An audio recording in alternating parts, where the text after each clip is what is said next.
Welcome to Hello Chaos, the show where founders, innovators, and chaotic minds get real, get unfiltered about the mess, the magic, and the mayhem of entrepreneurship. I'm Jennifer Sutton, or as my friends and family call me, JJ. I'm your host and fellow work in progress. And today we have Sri Kaza. He is an entrepreneur, a CEO, and a small business advocate. I am so excited to have you on the show, Sri. Welcome. Welcome to Hello Chaos. Thanks, Jennifer. Thanks for having me on. Well, why don't you just start us out? Tell us, how in the world did you get in the world of entrepreneurship? Tell us about your journey. Oh, it's a very different one than many others. I actually stuck with a very corporate type of job experience for 15 years before deciding to try something entrepreneurial on my own. Oh, I was part of the dot-com revolution way back in the early you and I, we're yeah, on that.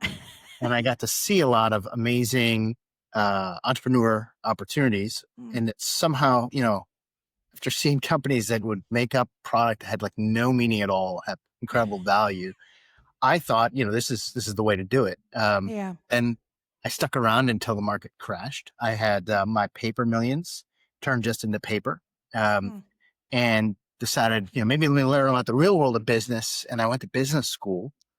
And after business school, I was at McKinsey for almost a decade, yeah. years. Um, Incredible experience, though. oh yeah, thank you. I got to work with large companies. I got to try to put into application all these business strategies I'd learned in business school, but none of it was in the end kind of mine. It was, like going over to my neighbor's house as a kid and getting to play with the coolest toys, like building the Lego Death Star, right? The neatest, coolest toys. But then coming home and not having any toys on my own shelf. Right. So when I left, I went to go work for another entrepreneur who was very inspiring. He had developed Viking River Cruises. At the time, it was called Viking River Cruises. Many of you guys know it as Viking. Oh, yeah, those are cool. Absolutely. And his leadership was purely through vision and kind of what he willed to be for the market that he was going after. And Mm, when I saw how, like, first, he was a really smart guy, but I saw how he really led with instinct on like what he believed should be the product. Um, I was so excited by that potential. Like, it mm. just he willpowered into existence an entire cruise ship. It was always river cruises before he got there. He wanted to go put like a $500 million ocean cruise in the ocean, which that would be impossible for a company that had just a handful of $40 million boats traveling Right. in Europe. He wanted the impossible. He achieved it.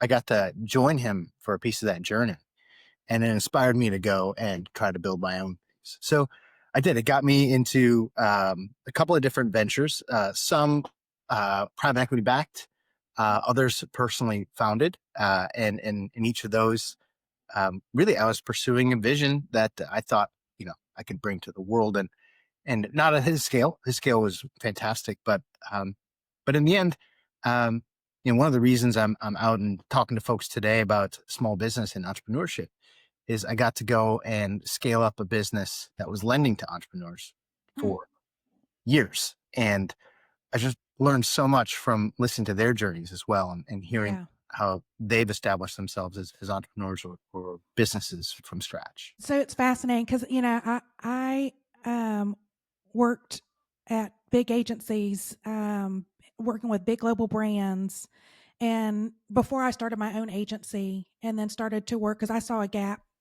in what the knowledge that marketing agencies, advertising agencies, branding agencies, what we brought to grow. Um, enterprise level type of companies, and really started looking at, started to coach for small businesses. And, it's kind of like my give back and get integrated into the community. And I saw a big gap in that knowledge base, that is fortunate. Like, we get to test big, that we get to see uh, the engine being built, and that knowledge of how to do that was so absent in small business startups, unless someone came from that. Oh yeah, for But sure. even just like small business and mid-sized enterprises that had like legacy sprawl, had grown over time, either through generation or, you know, just just grown by market. There was this, and still is to this day. I mean, I founded the agency in 2013, and I find this gap of knowledge is still there, and it's why I started the agency. The discipline, the methods, the process um, of what branding is, what marketing is, what advertising framework is. It's just, and it's so, um, it was nice to have the big budgets, Yeah, yeah. and play around with all that. And then coming to be a founder of my own, it was like, whoa, not only am I trying to help these smaller businesses who have no money or they're spending their money unwisely, Well, on the wrong all the time. Yeah. all the time, but then also as a small business, owner myself, I'm like, oh God, I really now feel that that pain, um, and sometimes that lack of clarity that I think we all get. Curious of when you made the shift to do things on your own, what things did you bring with you from all that, big company, big corporate experience, and what things really surprised you? So great question. I thought, I could come in much more disciplined with a lot more of a knowledge base and execute really cleanly a plan. So I thought I was bringing the ability to kind of lay out a very good plan and just execute really quickly. So speed, knowing ahead of time, all these things. You're chuckling because from being an entrepreneur that a plan is a plan and Right, everything else is chaos. Everything else is you get there and your plan is on fire. Like day one, you're like, wait a second. Like right, I thought this was going to happen and I was just wrong. r- Nonetheless, I think what I did bring is, something that they taught me early at McKinsey. It's called release your agenda. So oh, we would do this, you do like months of work to get a very organized, structured case for like, here's why company X should go do blah, blah, blah. And you practice it, you write every slide, you write all the appendix slides. And in the end, you may only tell the CEO the answer in 30 seconds, but you got to know all the details. that's right. And then you walk in and the next day, like the world's different. You need to be comfortable releasing your agenda, or you walk in and the CEO goes, yeah, I've changed my mind. I don't want to hear about this. I've got other problems today I want to talk about. So they teach you that, right? And it's something you practice at. So when I got there into like starting out to like trying to do the thing that I thought I wanted to do, Right. I didn't actually apply that thinking just right out of the gate, of course. Yeah. Because there was nobody in there telling me it was okay, or there was no like practice, and this is a different situation. But eventually, when you're building something and it's kind of either burning or just going in a direction that's not gonna end well, Yeah. you realize you do have to let go of what you thought you knew. You have to let go of what you thought you would do, Yeah. and you release that, and then okay, get back into like that problem solving, that excitement of okay, I got to build a brand new plan. Right. Right. And um, I've had to learn over time, because it would frustrate uh, people like I think us, that mentality of, and I have to remember that release the agenda. That's so powerful. Uh, but yeah, what I've learned over time of even starting the agent, and you'd come up with a plan and you go, or this is, let's build the brand. And brand is much more than just visual identity. It's really the soul, the culture, the heart of the company. And you also have to recognize, like what I learned over the last day working with these, smaller companies and why we had to kind of change our approach was that people are the ones that have to implement it. And you've got people at these organizations that think, oh, well, this is just they came up with our brand. It's just a logo. Great. You know, we got it. It's a check of the box, but don't really live the brand, didn't really understand what branding meant and how to implement it. And I was naive, even 10 years ago to go, well, I'm handing over this great, 50-page brand document, a blueprint for success of like how to change your marketing through the P's. And then here's an advertising plan and a spin that's going to get you to the goal that you wanted to get to. And then, either um, we would come back like 6 months later or a year later and nothing, like it is still unraveled. It's still chaos. And so we had to change our approach to kind of explain what it means to build the soul of the company.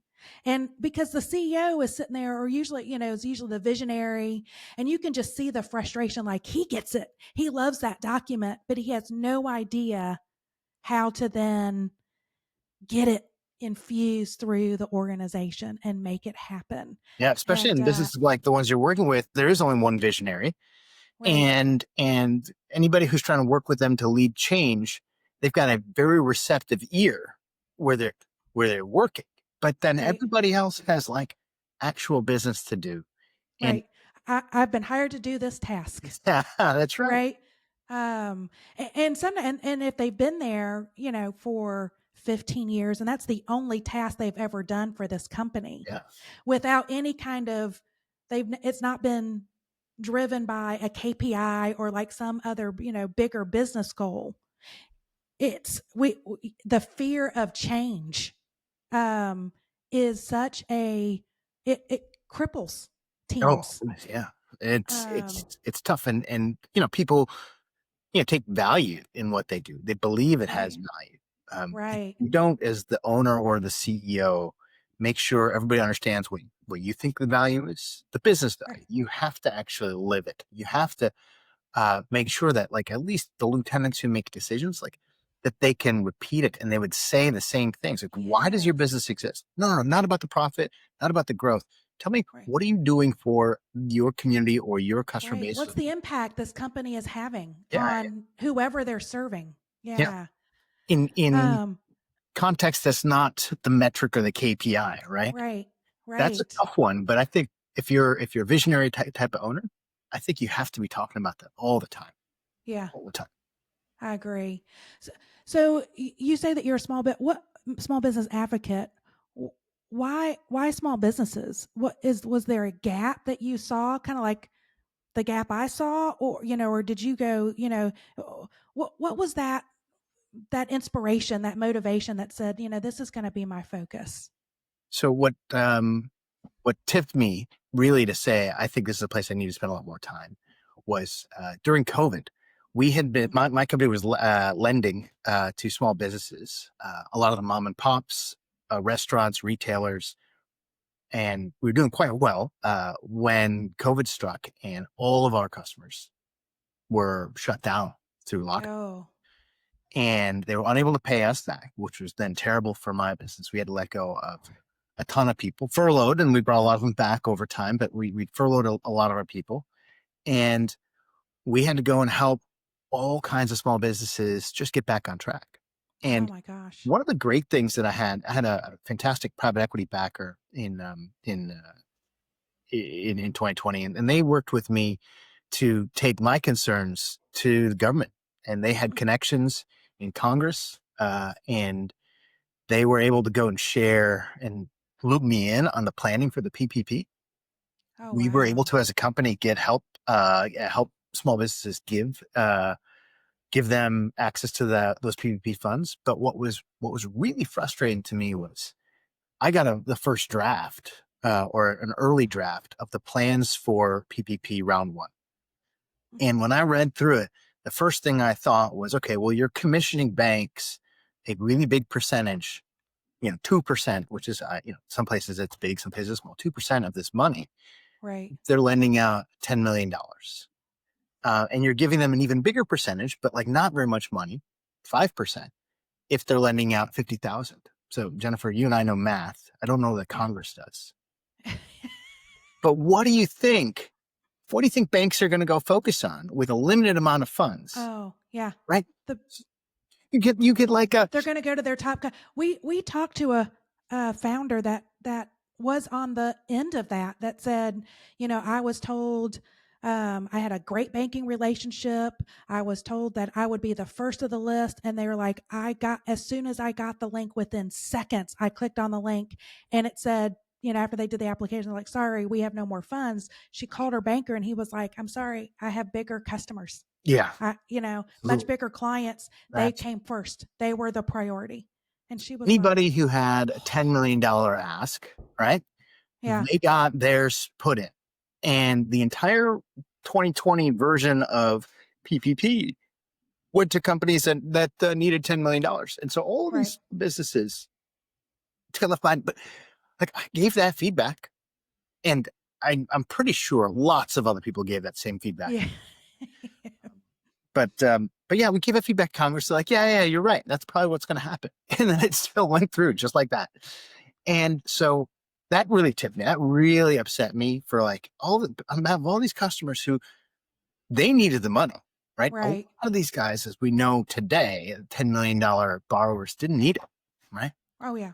But Like Walmart didn't need it, no, right? Exactly. But like right? they set the thing up to go fast. I get that. They wanted to go fast. They need to get the money out Right. there fast. And they didn't want to worry as much about other issues, which are today, people point at fraud and they point at all these, individual cases. But on the Right. grand scale, that money went to good use. It went out to these businesses, got paid to employees, flowed back into the economy, and hopefully it's getting paid back in terms of tax revenue. But the small guys were just left out of the plane.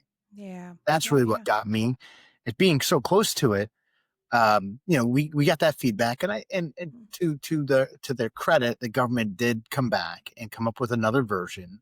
They worked with the fintechs like my business to design it better Mm. and make it a little bit easier for the small guys to actually apply and get their money. So in 2021, that money did get out. It got out Yeah. to the right people, but 2021 is like a year later.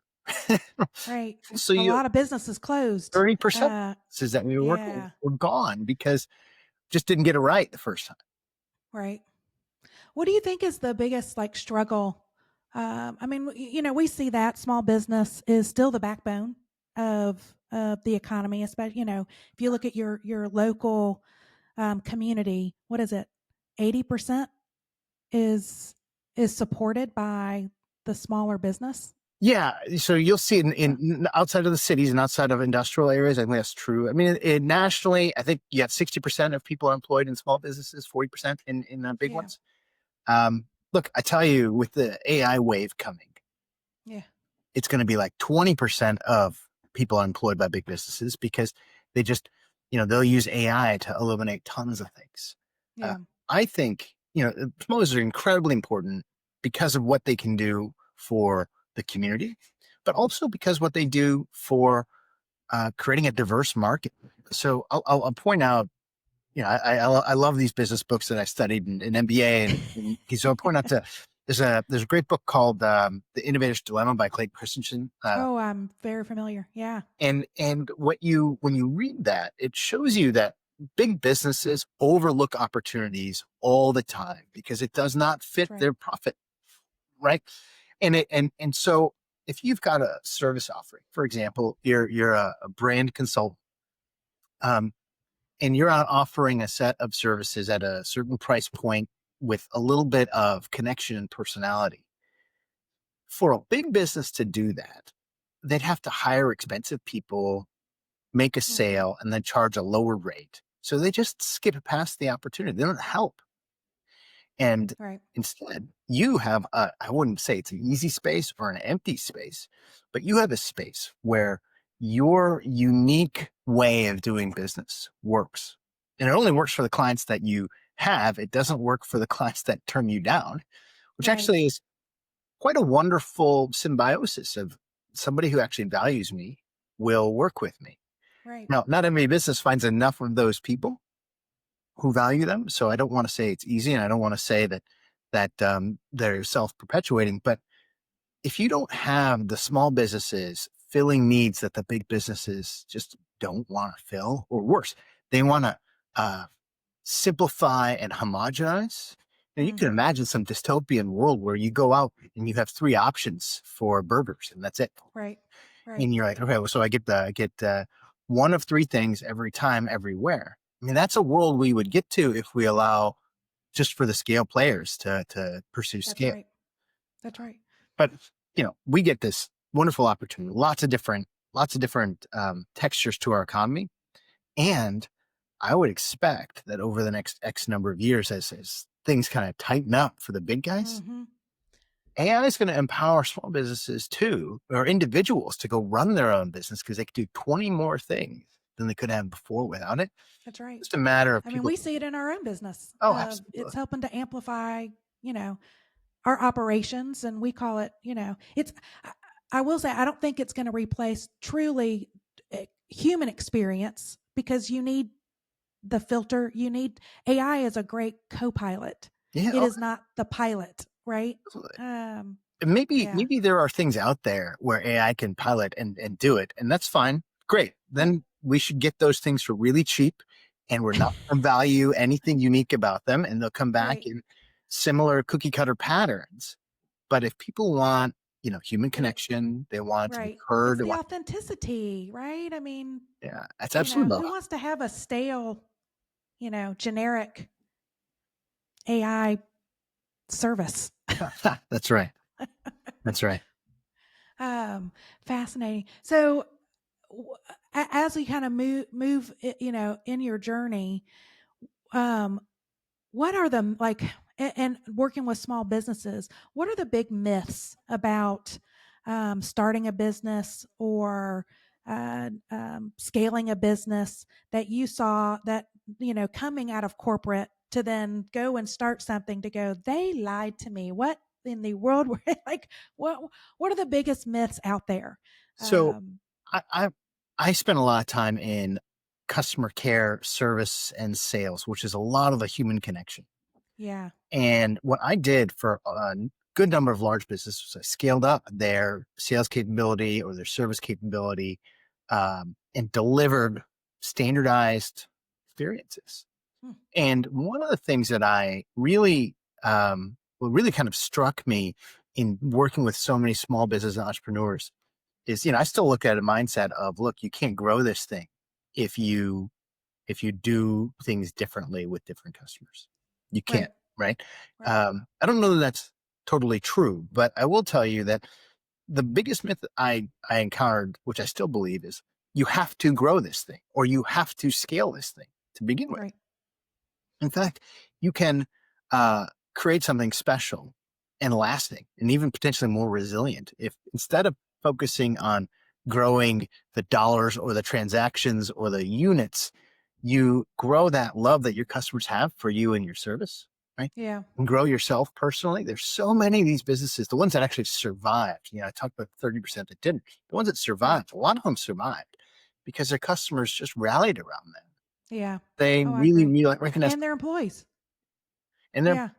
stakeholders, anybody. Like there's the purpose that you may have in your job, even down to the, hey, I just wanted to be independent so I can take care of my family, right? If that's Right. the answer, that's the answer. Like, accept it. But then what that means is you make trade-offs where you say, well, I was doing this for providing for my family. I'm not going to allow this job to then take me away from my family. Right. And if you don't put that particular purpose in mind, and you say, well, but I'm reading this book and it tells me I need to chase scale. I need to go do this. I need to do that. I mean, those books aren't wrong. They work for the big guys. They work in a generic way, but you Yeah. have to just remember, bring your own personal stamp and create your own boundaries for how you want to run your business. Right. No, that's what kind of boundaries did you put into place or disciplines that you were like, this is the way that I want to lead. This is the type of company, um, the vision I have of this. I call it the soul of your company. Did Yeah. how did you do it differently? So the vision for me was, and again, this is coming from just learning and screwing up more than Yeah. the right answer. Um, is I wanted to spend much more time talking about the impact we were having on the businesses we were working with. And Mm, I wanted to celebrate what those businesses did. So we're a finance company, right? And if you were to say, hey, this is how much money we earned in interest, right? That's definitely a Right. thing you can say. You can walk Right. around and say, hey, look, we got this much spread between the money we lent out and the money we borrowed, and we're doing great, and we lent out more money, et cetera. But if instead you said, hey, look, these 10 small businesses that we singled out and we made loans to last month, we followed up with them, and here's what they've done with that money, or here's who they've hired, or here's what they did for their communities, or this is the project that they're going to go and invest in. You spend more time talking about that in your monthly all hands and in your internal communications. Or when somebody comes to you and say, hey, look, I'm having a hard time, getting this customer to blah, blah, blah, or close this deal. You don't ask, hey, what are they trying to borrow? You ask, what are they trying to do with their business? Where are they trying Right. to grow? So if you get that kind of baked into the DNA, or at least for me, when I got that baked into, that's how we run the business. It's not about the money. It's about Right. the impact. And somebody, trust me, somebody in finance or somewhere is going to make sure that the pricing is the right place and the risk is the right numbers. You have to have some folks who are going to make sure the numbers work, but everybody at the company should be working on the impact. Right. The how do we ease their pain, right? Yep. Um, what's been has that been the most rewarding part of your journey as an entrepreneur, as a business owner, is is having control of that vision, or has there been something else that's been more rewarding? Yeah, well, you say the word control, that's just an anathema. There's no control. There's no such thing. There's so I know that being in charge is definitely not a thing that's rewarding. I think for me, I look back, it's mostly personal. It's the personal Mm, impact, growth of individuals I worked with, growth of myself, growth in some of the clients that we worked with. And seeing people learn, grow, and achieve to me is really what's been the most rewarding. Um, yeah. that and the money, like I'm not going to pretend money is a something that's not fun, but you don't walk away saying, hey, I did the, I don't walk away saying, hey, I earned money and I'm happy, but I work towards seeing that growth, seeing people, achieve what they want to achieve, Yeah. reach levels that they hadn't reached before. That to me is much more What rewarding. did you learn most about yourself as you've done yours? We've all, I think, as founders and entrepreneurs, we do so much self discovery on ourselves Oh yeah, because yeah, we learn so much about ourselves. What did you learn? Um, yeah. A good you question. discovered. I there's so many things that I want to be better at, Mm, and I learned. First of all, I learned that my feelings and my kind of emotions towards any number of things going on in business are very transparent, even if I try and hold back. So, if, for example, I don't like an idea, apparently in a meeting, people will tell me that you didn't like that idea, and I knew it 15 seconds into pitching, or um, that person is somebody you don't seem to trust, right? So I learned that okay, so my feelings are actually hard to mask, and so I should so embrace. you have no poker face. No, That's what- I could not play poker. Maybe I could train hard and learn how to play poker, but what I right. learned about that was I need to adapt to who I am, right? And that means I need to just be more transparent with people and don't let them be worried about my first take. So my first take is it's always going to be a take. I'm going to say, look, I don't like this, but that doesn't Right. mean that we're done here. I'm open to learning more and being, change my mind. But if you can tell that I don't like something, ask me right away. I'll tell you what I don't like right away. And then you can tell me I'm Right. wrong or whatever. But, that means then I have to train people around me on how to work with me because Yeah. either I change, which now, you can see that the only change I've had in the last 10 years is I lost a lot of hair. Um, so like, I got to change a little bit and I grow for sure, but I do actually ask the people around me to just work around some of the things that I know are things that I could maybe do better or do differently. Yeah. No, that's good advice.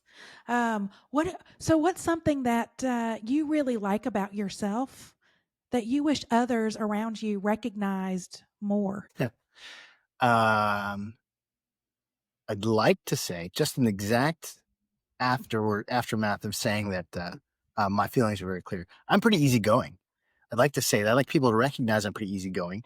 Um, if something doesn't go well, like, yeah, you can see it maybe, but I'm okay with it. I'm okay with any kinds of things not going right, I'm okay with if we were to make a plan and it completely collapsed, or we brought in some idea that I wasn't a big fan of and it didn't work out. Like, this is Mm. all fine.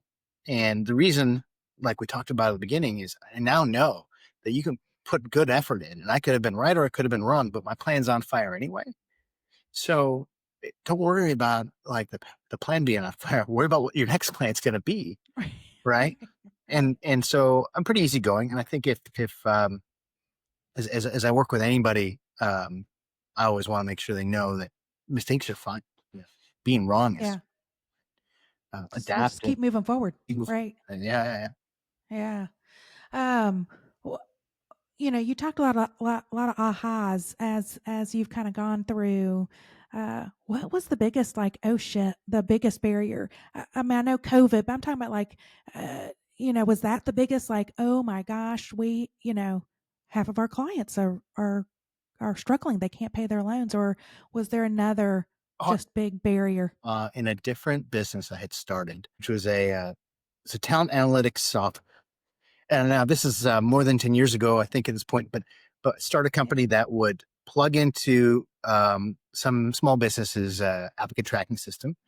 Okay. It would do analytics on who they hired versus the resumes that came in, plus the data, and it give them a predictive model every time they got a new applicant, and it would say, "Hey, look, there's a 70% chance this person sticks around for 6 months, or there's a 20% chance they stick around for 6 months," and that's actually quite powerful. It says, "Okay, well, I should Right. probably hire the guys who stick around," but you don't want to go and follow those biases immediately. You still want to interview, you want to get to know the person and understand Right. Right. exactly what's Right. behind it.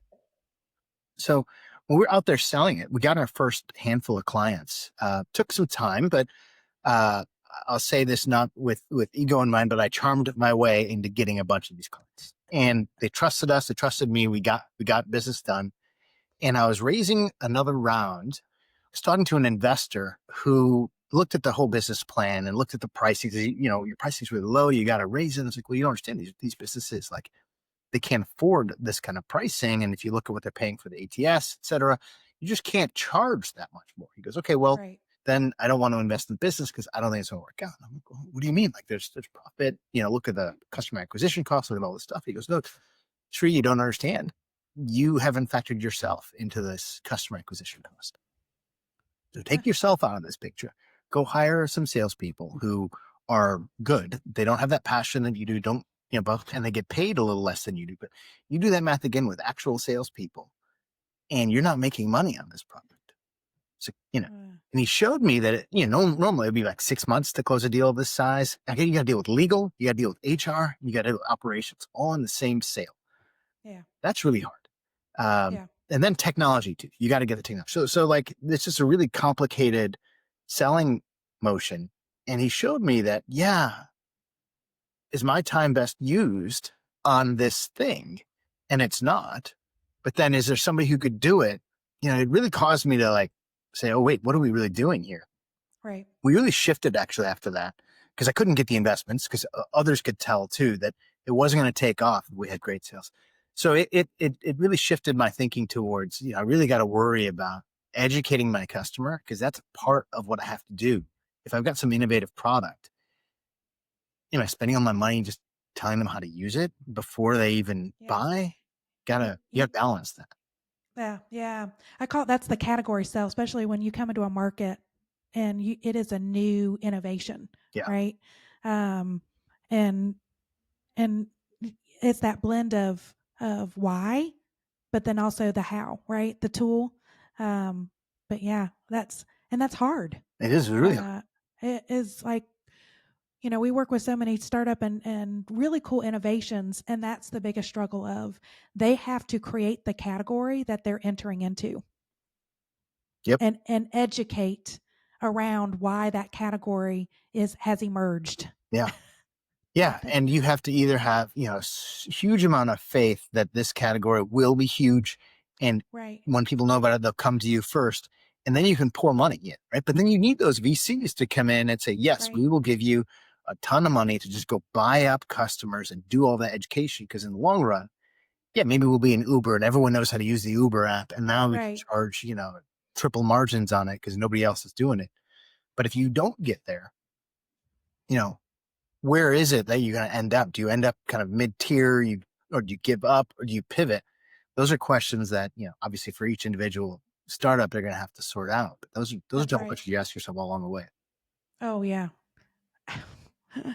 So challenging. Um, if you hit rewind on anything, like now, you've learned so much, you've grown so much. Is there anything that you're like, dang, I wish if I would have known this, I would have done something differently in the past? Is there anything that comes to mind? Yeah, well, I'm quite happy with the journey I've gotten to because I've learned a lot. So it's kind of hard to Yeah. want to change anything, but I'd say the advice I would give myself for just 10 years ago or even 15 years ago be ask for help a lot more often. Mm, First of all, you don't get yes that often. So, right. so just thinking about it like a sales funnel, and you kind of have to ask a little bit more than you're expecting to get. Yeah. People will say, "I don't have the time. I'm unable to," and and the other piece is just having those dialogues, having more conversations, Mm, gives you a little bit more um, perspective on what you're really trying to accomplish. And yeah. so for me, that advice, would have been helpful in a couple of different places just to go talk to more people. May have still gotten no's and I'm not going to help, but, Right. or I can't help, or what you're asking for is impossible. All those things could have been answers, but the dialogue and having gone out to go and have those conversations, would have made a difference. Did you did you rely on any I call it like entrepreneurial ecosystem organizations or kind of a support resource in your community or nationally Yeah, that you leaned on? I did in uh, one venture, joined a alumni group that was also at the same like an alumni cohort of startup founders. So Hmm, those folks, at least four or five of them, I still talk to today. Some of yeah, them actually got their business taking off. Most of them have exited or sold. A couple of them still haven't. But we talk about now, we don't talk about businesses, right? And what we're doing to get them started. We talk about just generally whatever we want to. It's right. just a community to have. And so Yeah. I would encourage anybody who's going through this to join some type of groups. And I mentor groups now. I've been Mm, mentoring them, for the last 6, 7 years. Um, it's and so I've, rewarding. yeah, a whole bunch of cohorts where at least two or three of those folks, I'm still have a good relationship with, and we talk regularly. It's not only about just getting the business off the ground, it's about getting to know some people who have been through your journey too. That's right. What's the best piece of advice that you give the people that you mentor and coach?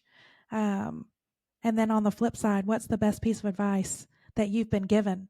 And is it do you just pay that forward or do you have your own kind of like spin? Well, yeah, for me, almost every bit of advice that I think is valuable is usually tailored to me, right? They Mm, recognize something about me and help me with that. And the advice that I typically give, similar, but something stock would be um, really about understanding your customer, understanding the impact. To me, that's the mm, biggest bit of advice. And, you know, a lot of times entrepreneurs will try to solve the thing they're most comfortable with.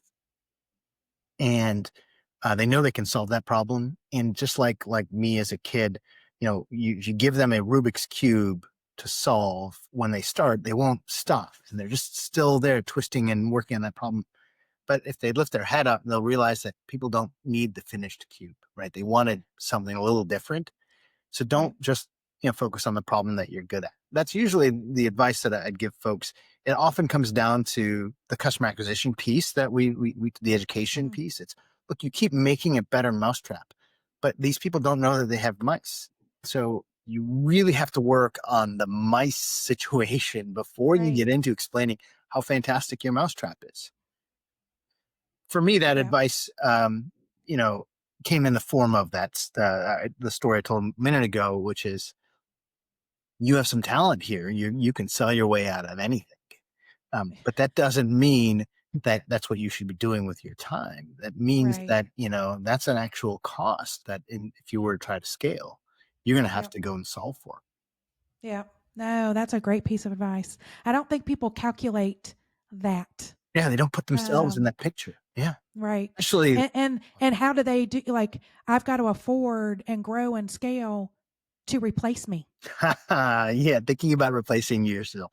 And you'll see Yeah. this in every one of the small businesses. They just aren't putting themselves into that picture like they should. Yeah. It's and doing the math. Yeah. Well, the math is also something nobody does. Yeah. Yeah. Well, you came Numbers, from a big numbers. well, you came from a big organization, so you know because you did everything Yeah. with spreadsheets and math. And so when you Right. bring that into the small business world, um, these folks have been very successful without it up until today. So, Right. you know, math didn't get them to where they were going, and maybe they just need to hire somebody to do that for them. Right. Right. And they don't understand the picture Yeah. or even to ask the questions and when I coach, like one of the mentees I have now, she's been around for 10 years, truly successful, very has a statewide driver's academy for CDL, for student, reemerging kind of citizens into, I'm like, well, she goes, well, I want to have these classes or I want to buy this equipment. And I'm like, well, where's the break even? Like, how many butts in seats do you need to have to cover your cost? And she was like, I don't know. I've never calculated it that way before. She goes, but I need to hire these, hire these people. And then I'm like, well, why? Like, where's the math? Yeah. She's got the sense of the building blocks. She knows all the pieces to put. She knows, like, she has it big picture of her P&Ls of Mhm. like the cash flow and the balance and all that she had, but not down to the, I want to add 6 classes. And I was like, why? Yeah, exactly. Are you gonna be able to place all these people? Right? Are you going to play like, or are you doing it backwards of, I want to hire and I need to fill their pipeline. She was like, no one's ever asked me that before. I don't know. I was just told I need to grow. I need to scale. So I need to add people or I need to add these Nobody. simulators. And I was like, whoa, whoa, whoa. Like time Yeah, out. that's right. Let's just break down, like, can you pull that information from your, um from she uses like an operating system. I was like, can you pull that from that? Well, I know how people pay me. And I said, okay. So it's nothing was coded by um just by program or by class or even by like CDL versus like teen. If she's running 5 classes a week on in student driving and 5 classes a month for CDL, she didn't have anything broken up in her system that way. Oh my god. So Yeah. Well, that's look, then, and and so it's like, yeah, but that's what we see all the time of something really, people go big picture. yeah, and done it on intuition. And there's got to be so many things that could be done better with just a little bit of math and science behind the scenes. Right, Yeah. right. Because and it ended up being, she was like, "Driver, I need to run radio campaign. Do you think this is a good deal?" Because I've got 30 years, media plan, and I was like, "Of course, it depends. Like, what Yeah. are you trying to get? How many butts and seats do you need to fill?" Yeah. That's how the conversation like spiraled, and then I'm like, "Girl, we need to go deep down into like your business because I'm now real fearful Yeah. that you that you're scale." You're scaling without intentionality, Yeah. right? Wow. So, Yeah. but That's we see that a lot. yeah. Yeah. I see it all the time. It's like you don't spend any money on marketing. No, no, don't spend any money on marketing. Well, what's this? What's that? What's this? Right. Well, but that's not. No, no, no. Right. That's reaching Oh, out. I see that. Yeah. Like, well, I don't spend any money in marketing. And I'm like, but you have a social media person, you've hired a marketing person. Yeah, but they do that. I'm not spending. They are the money you're spending. Ah, And I'm like, that's great. no, no. So, okay. So who's been the greatest cheerleader for you? Oh wow. Who's encouraged me the most? Well, it's got to be my wife, my family. To an extent, I've got a lot of friends and colleagues who I've worked with who are very supportive, and I wouldn't want to put any of them down, but my wife and my family have kind of given me this. I mean, can you go to your wife and say, "Hey, I've got this fantastic job. I'm making tons of money, and I want to give all that up and sit in a conference room and sit in front of a computer and be on the phone all day for the next year, earning no money, um, Hmm, but try to build something." right. To get that kind of support, like, not everybody has that. Yeah. That's why most founders are young, right? Yeah. because they're like, well, I can live off of eating cereal for dinner, and I can, go get this thing done without spending, without impacting other people. But to have a whole family who's supportive of that, uh, Mm, that gives you a lot more power to do things. You look yeah. around and you don't see that many folks in their late 30s, early 40s, kind of starting businesses. Mm, But but it takes a family that can be big that's fans. right. Yeah. Needs because it impacts everybody. Absolutely, yeah. You don't, That's right. and as an Not just entrepreneur, spouse, children. I mean, it becomes kind of that lifestyle yeah. of the family. Believe me, my kids were all they're a part of it. They empty out the trash cans, clean the office. Oh, good. Um, they're part of the payroll. And good. Well, they're on payroll one way or another. They might as well be doing some work, right? Exactly. Exactly. Um, so if we look a year from now, um, what will we be celebrating? What's a win that we can celebrate a year from now? Personal win, or you know what? I want to have impact. Like I've talked about, I want to Yeah. advocate for small businesses. And a win for me, let's say a year from now, the world knows, or at least I don't know, give me 10,000 small businesses know what my underdog principles are. So I took a lot of what I learned while I was working at the lending business before we sold it in 2023. I'd captured a whole ton of stories and Mm, insight into what made these guys survive when 30% of the cohort didn't. right. And what I realized was it was these authentic businesses, Mm, businesses that were stayed committed to. I came up with these three principles: fun alliteration. It's my three P's. yeah. It's positioning, proximity, and purpose. So positioning is really what is your brand positioning, or what is it your market that you're focusing on, right? You got to really be tight, and you What have is to. your competitive advantage that somebody can't quickly own, copy, That's right. and yeah. It's differentiation, but when you're in a small business, you sometimes forget that maybe it's a geographic position. That's why I Mm, use the word position, geographic, because look, yeah. I'm the best. I'm the best at what I do on the east side of town. Right? Right. But maybe Right. that's all you need.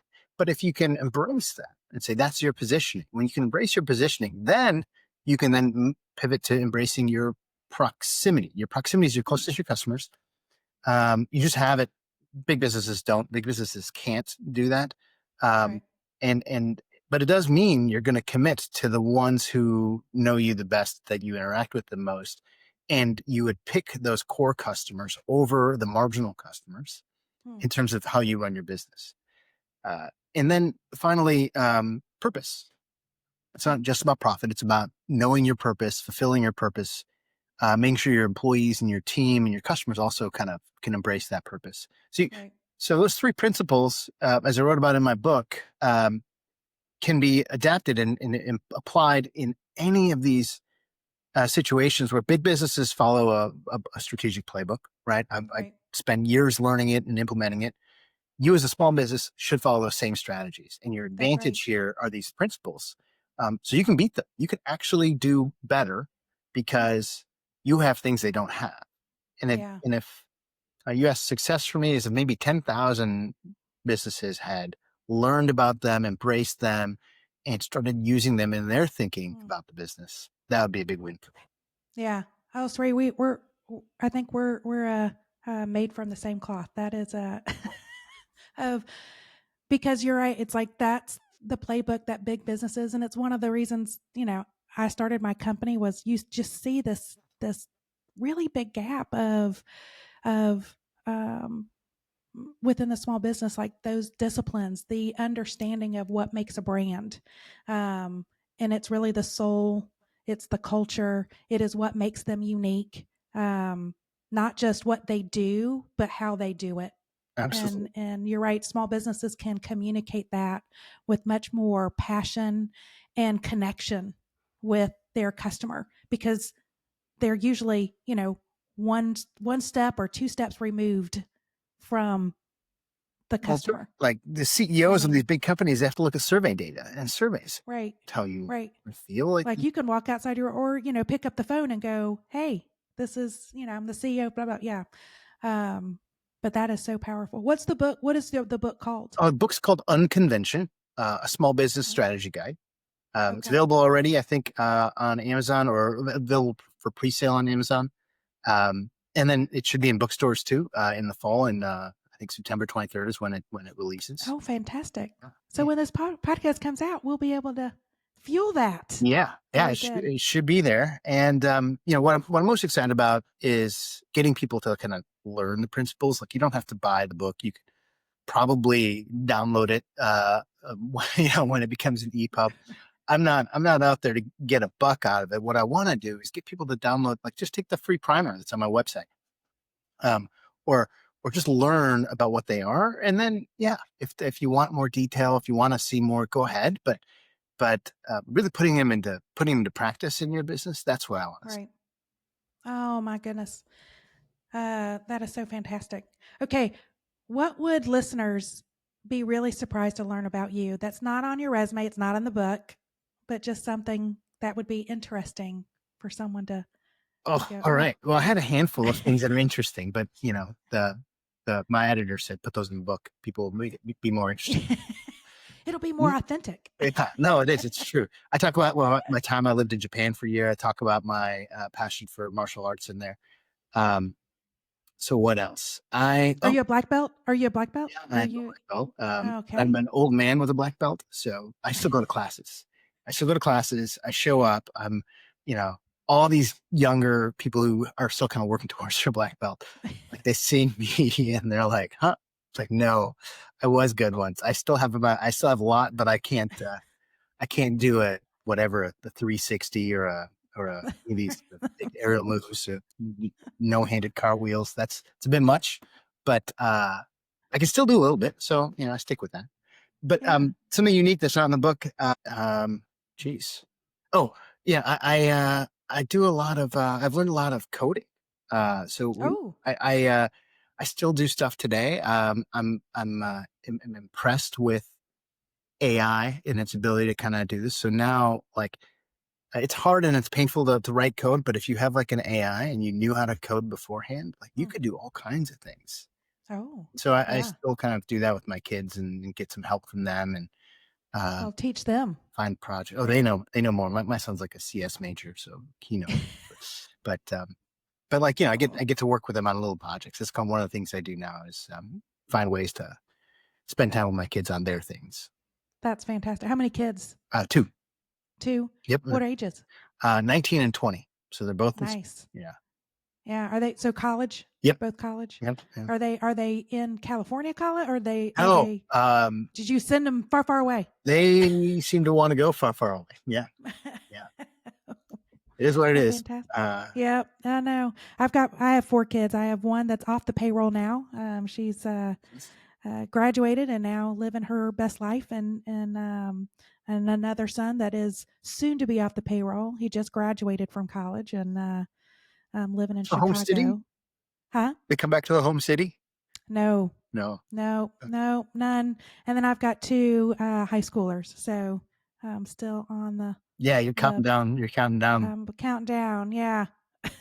My. I'm in the Well, teenage asshole years, they're like in the inconsiderate years of yeah.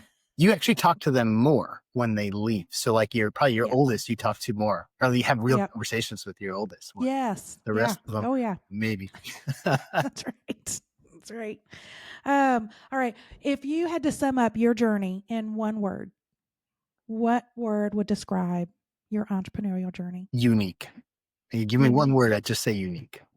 Yeah. To Because build on it's those. just uniquely you, right? To build on it, my journey is based, a lot on my personality and kind of my strengths and my weaknesses, and my curiosity.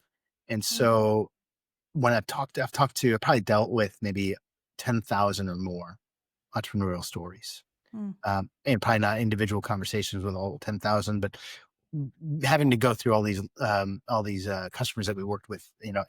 I just saw so many of these stories, read a ton. Everybody's story is unique. Yeah. And the reason it's unique is it's tied to their personalities and their needs. Now, a lot of times people will follow a prescribed path, They'll Mm, read it in a book or they'll be told, "Oh, you're supposed to grow," and so they just try it like your friend. Um, but then they don't realize that actually, no, no, wait, you're unique. You have your own context and your own right. personality, and those are actually really important pieces of the equation for your journey. Um, Yeah, don't let go of that. Don't ignore that. that's right. Absolutely. It will be the cornerstone of your own of the business. That's Yeah. right. Totally. So if you looked ahead, next chapter, what defines the next chapter in your book? What word? What word? Okay. Yeah. Diverse. Mm, So explain. Yeah. I want to learn a lot more, and um, I just want to try some more different. Well, I'm come back into coding, right? For example, but Yeah. we've got some opportunities to join a board here and there. So I may be joining a board or two. I may actually dive into another business if I can, manage the capacity. But whatever it is I'm going to do, it's going to be something that's going to grow me in a different direction than I've been growing before. Yeah. So, you know, ideally, it's multiple dimensions of growth. But I guess the best word would be diverse. I love that. Different. Yeah. Continuously curious about learning new things and people and strategy. I love that. Oh, sorry. This has been fantastic. I've loved our conversation. Before we go, though, how can people get a hold of you, connect with you, learn more about the book? Yeah, Tell I'm us. uh, I'm Yeah. uh, online. My website is sri-kaza.com, SRI-KAZA.com. And you can follow me on LinkedIn if you, yeah, I post to LinkedIn every once in a while. So you can follow me there too. But the one thing I'd encourage anybody to do, if they thought these underdog principles were interesting, go to my website, download them, free primer. Um, think it requires you to put in an email address, but we don't email people. We don't really just it's just to email the primer. Right. So there's no marketing list or anything like that. It's just go learn about these things because I think they make a difference for your business. Absolutely. And we'll promote that too. I might go on there today. Download it for myself. Because I'm always curious. I got to learn continuously. But thank you, Sri. I appreciate it. It was Thanks, great to Jeff. get to know you. Yeah. So that's a wrap on today's chaos. But the journey doesn't stop here. If you found yourself nodding along, really curious about Sri's primer, um, please make sure to subscribe, share, leave us that 5-star review on Spotify or Apple, or you can dig deeper into founder resources and tools and more episodes over at Orange Whip. That is orangewip.com. And, at the same time, stay curious, stay scrappy, and remember, we are all a work in progress. Until next time, see you again next week.